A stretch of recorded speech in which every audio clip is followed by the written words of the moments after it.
Même les prostituées peuvent choisir leurs clients, les amis. Bienvenue sur Hyper Digital. Petite vidéo aujourd'hui, chers amis, sur les clients chiants et sur la raison pour laquelle, selon moi, vous ne devriez pas laisser des clients chiants. Vous pourrez la vie si vous êtes businessman, si vous êtes freelance, si vous êtes sur Airbnb, comme moi. Alors sur Airbnb, c'est plus compliqué parce que le client peut mettre des reviews. Et d'ailleurs, ça va être un point qu'on va aborder dans cette vidéo. Alors, comme je vous le disais, même les prostituées peuvent choisir leurs clients. Alors vous, a fortiori, vous devriez également vous donner le droit de choisir vos clients. Choisir ses clients, c'est d'abord être dans une situation où vous ne dépendez pas d'une seule personne. Ça, c'est souvent l'écueil dans lequel tombent les freelances, notamment. Souvent, un freelance, en réalité, c'est un employé avec un peu plus de liberté et un peu plus de salaire. Mais lorsqu'en tant que freelance, vous commencez à travailler pour le même client tout le temps, pendant trop longtemps, sauf si c'est un client en or, mais vous pouvez vous retrouver dans une situation où vous devenez dépendant de ce client. Il faut à tout prix essayer de ne pas tomber dans ce type de situation. Vous connaissez l'adage, il ne faut pas mettre tous ses œufs dans le même panier. Pourquoi ? Parce que si un jour ce client déjà vous lâche, vous pouvez vous retrouver dans le caca. Et ouais. Parce que le temps de retrouver un autre, si pendant 1 an, 2 ans, 3 ans, vous êtes avec le même client, si ce client représente une très grosse partie de votre chiffre d'affaires et que vous devez changer du jour au lendemain, ou vous avez 1 mois, 2 mois de préavis, comme vous voulez, si vous n'avez pas réseauté pendant toutes ces années, ça peut être assez difficile de retrouver un autre gros client ou de retrouver plusieurs petits clients qui vont pouvoir recouvrir le même chiffre d'affaires que celui que vous rapportez ce client. Je crois d'ailleurs qu'en France, il y a une loi contre ça. C'est un pays d'assistés, donc automatiquement il y a des lois pour tout. Comme ça, vous n'avez pas besoin de réfléchir. Mais je crois qu'en France, en tant que freelance, en tant que société, si vous avez un contrat avec une autre boîte, par exemple, vous êtes un plombier, vous avez une boîte de plomberie, et vous travaillez avec, je sais pas, des entreprises avec des banques. Vous vous occupez de la plomberie des banques, de leurs chiottes, tout ça. Et que une seule banque, par exemple, représente 60 ou 70% de votre chiffre d'affaires, eh bien, elle ne peut pas vous quitter comme ça. Elle doit vous faire un préavis, elle doit vous laisser du temps, etc. Parce qu'on considère que si elle vous quitte, ça sera trop difficile pour votre entreprise après de s'en relever. Alors, là, c'est un cas particulier, mais il y a plein de cas qui sont un peu similaires et où vous ne bénéficierez pas de cette protection de la loi. Déjà, je ne sais pas si cette loi s'applique à toutes les entreprises, à tous les freelances, etc., etc. Ensuite, si vous faites comme moi, c'est-à-dire que vous bossez en tant que freelance et que vous vous expatriez, vous bossez depuis un autre pays, Europe de l'Est, Thaïlande, Dubaï, Singapour, Amérique, ce que vous voulez, automatiquement vous ne serez plus protégé par cette loi, mais ce mécanisme vous mettra toujours en risque. D'où l'intérêt donc de cultiver un réseau. Ce que j'appelle moi, et ça d'ailleurs ça ne s'applique pas qu'aux freelances, ça s'applique aussi à mon avis aux gens qui sont dans le salariat, ce que j'appelle une pipeline. Une pipeline, vous savez, c'est comme ce qu'on appelle les pipelines de vente, hein, ou des tunnels de vente. C'est que dans la vente, on considère que vous avez plusieurs étapes dans le processus de vente. Entre la prospection initiale, ensuite le premier rendez-vous, le deuxième, le troisième et enfin la vente. Et à chaque étape, le nombre de personnes diminue. Ça, c'est une pipeline. C'est une ligne, en fait, c'est comme un tuyau, un entonnoir dans lequel il y a des prospects qui rentrent et puis à la fin, il y a des ventes qui se font. Pour moi, que vous soyez freelance, que vous soyez salarié, que vous soyez businessman, vous devriez toujours avoir une pipeline qui tourne en arrière-plan. C'est-à-dire toujours être sur le marché. Toujours plus être, peut-être pas forcément le faire de manière aussi intense que si vous cherchiez vraiment du travail, par exemple, hein, mais toujours à l'écoute du marché. Toujours, tous les 2 mois, tous les 3 mois, passer un entretien d'embauche. Toujours avoir des publicités, par exemple sur Facebook, qui tournent, votre marketing qui tourne en arrière-plan. Peut-être pas, si vous êtes en train de grossir votre business, de croître, vous allez faire des publicités plus agressives, vous allez mettre plus de budget. Si vous êtes plutôt en période de, pas de stagnation, mais comment dirais-je, si, disons que vous stagnez, en ce moment vous êtes plutôt en train de vous occuper, vous êtes sur un gros projet, vous n'avez pas envie de grossir tout de suite, laissez quand même un peu de marketing tourner en arrière-plan. Essayez de faire en sorte que vous ayez quand même 2-3 personnes par mois, par semaine, qui vous envoient des emails, qui sont intéressés. Comme ça, si à un moment donné, un de vos clients vous lâche, un de vos projets tombe à l'eau, vous avez déjà un pool de prospects dans lequel vous pouvez piocher et lequel vous pouvez travailler. Vous voyez si vous avez des prospects avec lesquels vous avez travaillé par le passé ou vous travaillez avec eux, mais peut-être sur un projet qui se rapproche un peu plus de la maintenance, tout au long de l'année, n'hésitez pas à faire du réseautage, à aller voir la personne, le decision maker, le patron, ce que vous voulez, une fois par mois, une fois tous les 3 mois, prendre un resto, un petit café, maintenir le lien, maintenir le contact, ou une fois par an s'il le faut. Toujours avec cette idée de garder derrière vous une liste de prospects, une liste d'employeurs, une liste de clients potentiels que vous allez pouvoir utiliser le jour où vous voudrez croître ou le jour où, malheureusement, un de vos clients va vous lâcher. Sinon, qu'est-ce qui va se passer? Alors, ou bien un de vos clients vous lâche, vous n'avez pas le choix, ou bien il ne vous lâche pas, mais il y a un de vos clients qui commence à grossir, à prendre beaucoup de place dans votre entreprise et à vous pourrir la vie. Et il pourrit votre vie, il pourrit la vie de vos équipes, il vous mine le moral. C'est très mauvais d'ailleurs de travailler avec ce genre de personnes, je vais en ai parlé dans une autre vidéo. Mais vous ne pouvez pas vous en débarrasser, parce que vous avez besoin de ce gars-là. Donc vous êtes obligé de lui lécher le cul. Et pour moi, c'est vraiment une situation difficile parce que vous allez vous lever le matin, imaginez que vous avez monté un business, soi-disant vous avez monté un business pour devenir libre. Ou bien vous êtes devenu freelance pour être plus libre. Mais finalement, vous êtes de nouveau dans une situation où vous êtes obligé de travailler avec une personne qui est chiante, une personne qui est insupportable. Et vous ne pouvez pas dire à cette personne, écoute, on va mettre fin au contrat, on va arrêter de travailler ensemble, parce que ça passe pas entre nous. Vous ne pouvez pas dire ça, parce que vous avez besoin de lui. Et il le sait et il vous pourrit. Que si vous avez une liste de prospects, si vous avez plusieurs clients avec lesquels vous travaillez, si vous ne dépendez pas d'une seule personne, là, ce sera beaucoup plus facile de dire à la personne, écoute, il vaut mieux qu'on se sépare, notre façon de travailler colle pas. Vous voyez? Et même des fois, la personne, en sachant, en sentant que vous ne dépendez pas uniquement d'elle, va se comporter déjà de manière différente. Prenons l'exemple concret. Un exemple un peu plus tricky. Je parlais d'Airbnb tout à l'heure. Sur Airbnb, des fois, vous allez avoir des clients qui vous pourrissent la vie. Et le problème, c'est que en tant qu'hôte sur Airbnb, vous ne pouvez pas annuler. Sinon, vous perdez votre statut de super hôte. Et si vous voulez faire du Airbnb de façon professionnelle, vous avez besoin de ce statut. Ou en tout cas, même si vous n'en avez pas besoin à 100%, parce que vous avez peut-être un bon emplacement, un bon pricing, etc. Si vous annulez régulièrement les réservations de vos guests, l'algorithme d'Airbnb s'en rend compte et ne va plus suggérer votre listing. Donc c'est très important de ne jamais annuler. Donc une fois que la personne a booké, vous, en tant qu'hôte, vous ne pouvez pas annuler, sauf conditions très exceptionnelles. Alors que faire si le client est chiant? Si le client est chiant et qu'il est déjà dans l'appartement, il n'y a rien à faire. Parce que même s'il annule, à partir du moment où il est entré dans l'appartement, il sera autorisé à mettre une review. Donc même si la personne est entrée, ça s'est mal passé, vous lui dites écoutez, je vous rembourse, partez, il pourra quand même mettre une review. Donc au moment où il est entré dans l'appartement, vous êtes un peu obligé de lui lécher le cul. C'est une partie de ce business d'ailleurs qui m'agace beaucoup. Mais bon, la plupart des clients ici en Roumanie, je trouve, sont relativement corrects.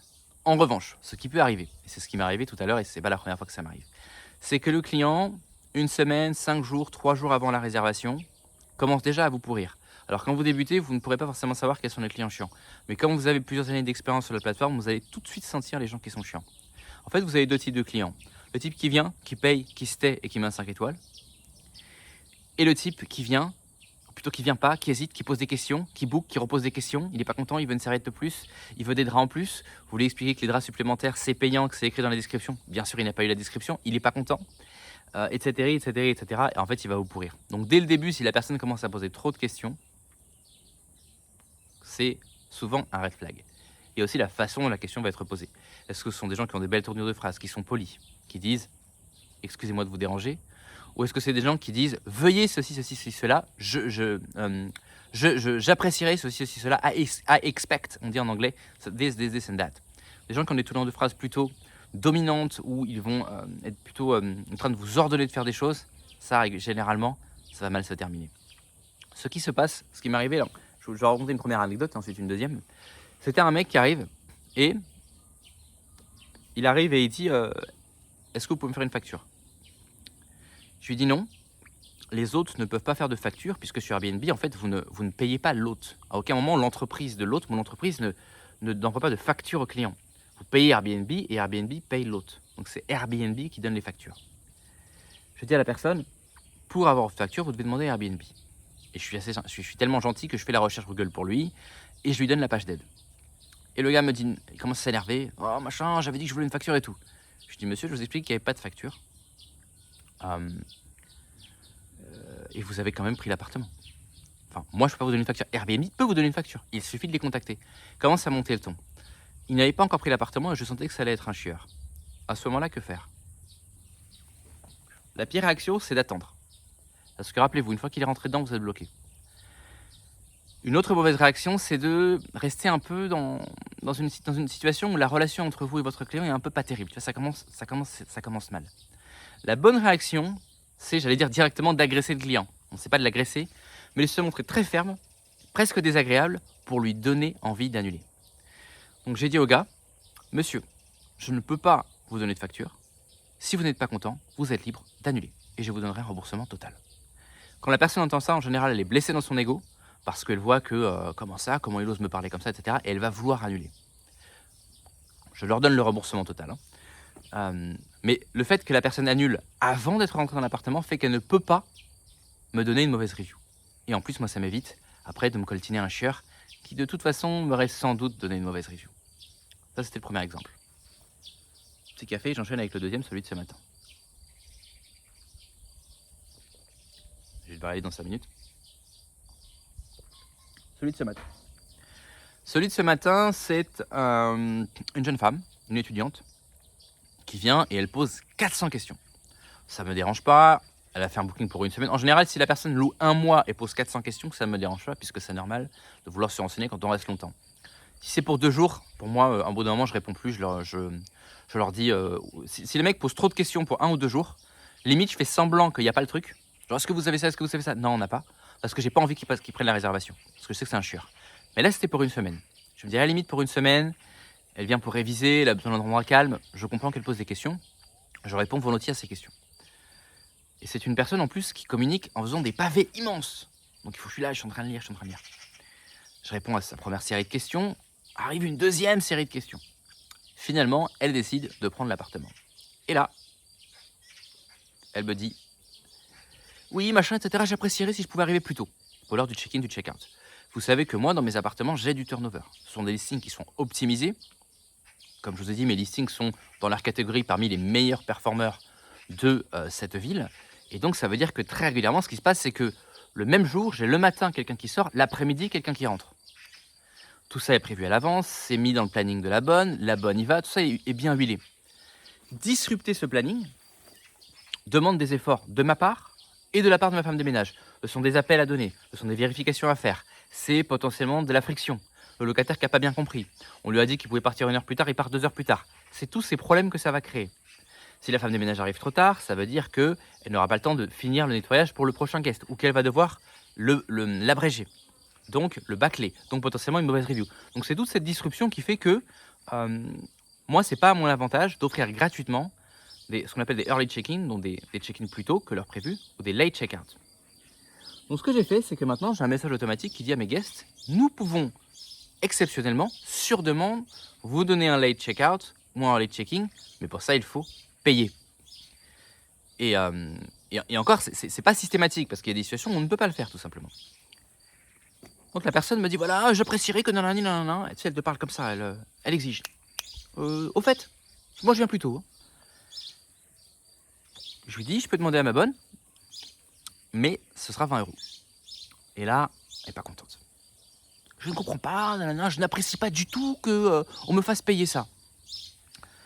Là, j'avais 2 solutions. Essayer de lui expliquer ce que je viens de vous expliquer, ou bien, en fait, l'envoyer chier. Parce que du coup, j'ai senti que c'était une chieuse, vous voyez.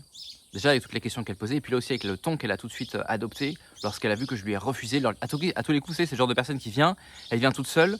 Dans l'appartement, il y a 2 serviettes plus une serviette à main, mais elle va vouloir une serviette en plus pour se torcher le pied, ou vous voyez ce que je veux dire. Genre de personne, c'est jamais assez, toujours un truc. Donc j'ai senti que l'interaction commençait mal, et qu'en plus, à tous les coups, c'est une personne qui allait me faire me déplacer. Je vous ai déjà dit que je déteste me déplacer à un Airbnb. À chaque fois que je me déplace, je vois un peu ça comme un échec, sauf quand je peux en profiter pour vous faire une vidéo. Donc je lui ai dit cash. Je lui ai dit, moi je n'apprécie pas qu'on me dise ce que j'ai le droit de vendre, ce que j'ai le droit de ne pas vendre. Je pense que nous avons commencé sur le mauvais pied. Il vaut mieux annuler cette réservation. Je vous donnerai un remboursement total. En sachant que c'est complexe, puisque moi, ma politique par défaut, c'est strict. Si la personne book et qu'elle annule, je garde son argent. Parce que j'ai eu trop de gens qui l'annulaient au dernier moment. Après, j'arrive pas à trouver de gens pour les remplacer. Ça me faisait perdre de l'argent. Et encore une fois, ça ajoute des problèmes logistiques quand vous avez des gens qui annulent, etc. pour la femme de ménage. Donc c'est strict. Mais dans ces cas-là, exceptionnellement, je dis à la personne, on va faire une exception, contactez le support Airbnb, vous leur dites que l'hôte va faire une exception pour vous, et je leur donne un remboursement total pour qu'ils se barrent. Parce que ce que je ne veux pas, c'est qu'elle vienne dans mon appart, parce qu'à tous les coups, ça va être une chieuse, et elle va me laisser une mauvaise review. Donc, deuxième exemple que je viens de vous donner, d'exemple où même dans des cas, vous voyez, où a priori, sur Airbnb, avec le système de review, etc., normalement, c'est difficile de se débarrasser d'un mauvais client. Même dans cette situation, j'ai plus ou moins réussi à trouver, on va dire, un hack pour me débarrasser des chieurs. Se débarrasser des chieurs, ça veut aussi dire avoir un nez. Sentir la merde. Oui. Alors, encore une fois, quand vous n'êtes pas dans des plateformes très rigoureuses comme Airbnb, quand vous avez votre propre marketing, votre propre société, il n'y a pas de personnes qui peuvent aller sur une plateforme tierce pour voir les reviews, etc. Ça peut être plus facile de se débarrasser d'un client. Bien que, par exemple, si vous êtes freelance, généralement, ce qui vous fait vivre, c'est votre réseau, et dans votre réseau, vous devez conserver une bonne réputation. Donc il y a toujours une question de réputation qui est en jeu. Mais, que ce soit pour des raisons financières ou pour des raisons justement de réputation, moi je vous recommande chaudement de ne pas vous laisser pourrir par des clients chiants et de mettre en place des systèmes pour ne pas vous retrouver dans des situations où vous soyez obligé de vous coltiner ces gens-là. Voilà, je dois me barrer là, je vais avoir un rendez-vous. Dites-moi ce que vous avez pensé de cette vidéo. Est-ce que dans vos business, vous coltinez des chieurs? Que ce soit en tant que, je sais pas, vous êtes peut-être salarié, mais vous êtes ce qu'on appelle client-facing. Vous avez des clients qui sont insupportables. Ou bien vous êtes freelance, ou bien vous avez une boîte, ou bien vous êtes consultant, ou bien vous êtes coach, ou bien vous êtes ceci, ou bien vous êtes cela. Est-ce que vous avez vous aussi des expériences avec des clients insupportables? Et est-ce que vous êtes en mesure de les poliment et professionnellement les envoyer chier? Ou est-ce que vous êtes obligé de vous les taper? Et quelles sont les stratégies que vous utilisez pour ne pas vous les coltiner tout simplement? On se retrouve la prochaine fois dans un nouvel épisode d'Empire Digital. Et en attendant, passez une bonne journée. Ciao.